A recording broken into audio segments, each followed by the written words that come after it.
নমস্কার বন্ধুরা, রিতার রান্নাঘরে সকলকে স্বাগত জানাচ্ছি। আজকে আরও একটা রেসিপি নিয়ে চলে এসেছি। আমি আজকে বানাবো চিকেন মাঞ্চুরিয়ান। আমি চিকেন মাঞ্চুরিয়ান কীরকম করে বানাই তোমরা পুরো ভিডিওটা আমার পাশে থেকে দেখতে থাকো। আমি এখানে 300 গ্রাম চিকেন কিমা করে নিয়েছি।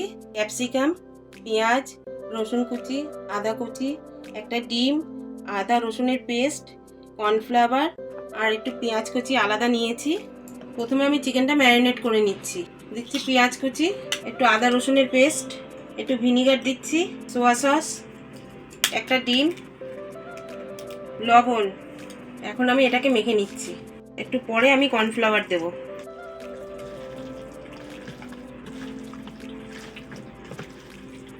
আমি এখন কর্নফ্লাওয়ার দিয়ে দিচ্ছি।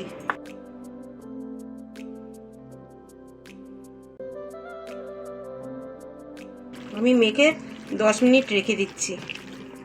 গোলমরিচ দিয়ে একটু মেখে নিচ্ছি। আবার আমি এখন মাঞ্চুরিয়ানের বলগুলো বানিয়ে নিচ্ছি। আমি এই সাইজ করে বানাচ্ছি। বন্ধুরা, আমি এরকম করে বলগুলো বানিয়ে নিয়েছি। তোমরা এরকম করে বানাতে পারো বা বড় ছোট তোমাদের যা খুশি, তোমরা যেটা চাই সেটাই বানাতে পারো। আমি এখানে মাঞ্চুরিয়ানের সসটা বানিয়ে নিচ্ছি। বাটিতে আমি টমেটো সস নিয়েছি। এখন আমি রেড চিলি সস নিচ্ছি, গ্রিন সস দিচ্ছি, সোয়া সস দিচ্ছি, জল দিয়ে একটু গুলে রাখছি।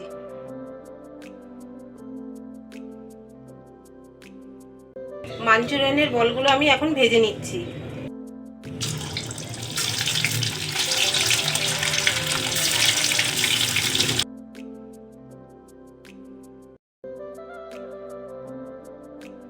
বলগুলো আমি হালকা করে ভেজে নিয়েছি। আর একবার গ্রেভিটা বানানোর সময় ভেজে নেব।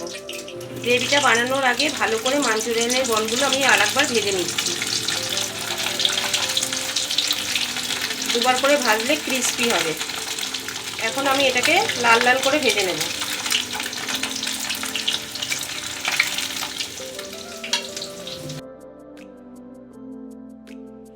এখন আমি মাঞ্চুরিয়ানের গ্রেভিটা বানিয়ে নিচ্ছি। প্রথমে রসুন কুচি দিচ্ছি, আদা কুচি দিচ্ছি, লঙ্কা কুচিও দিয়ে দিচ্ছি, ক্যাপসিকাম আর পেঁয়াজটাও দিয়ে দিচ্ছি।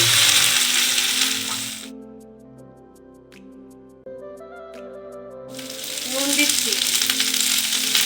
সসটা আমি এখন দিয়ে দিচ্ছি। অল্প করে জল দিচ্ছি।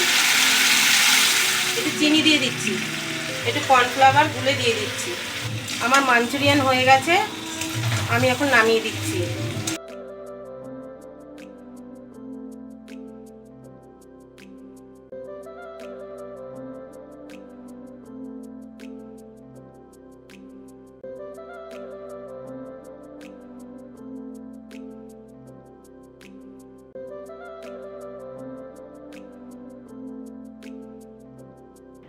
আমার ক্রিসপি চিকেন মাঞ্চুরিয়ান হয়ে গেছে।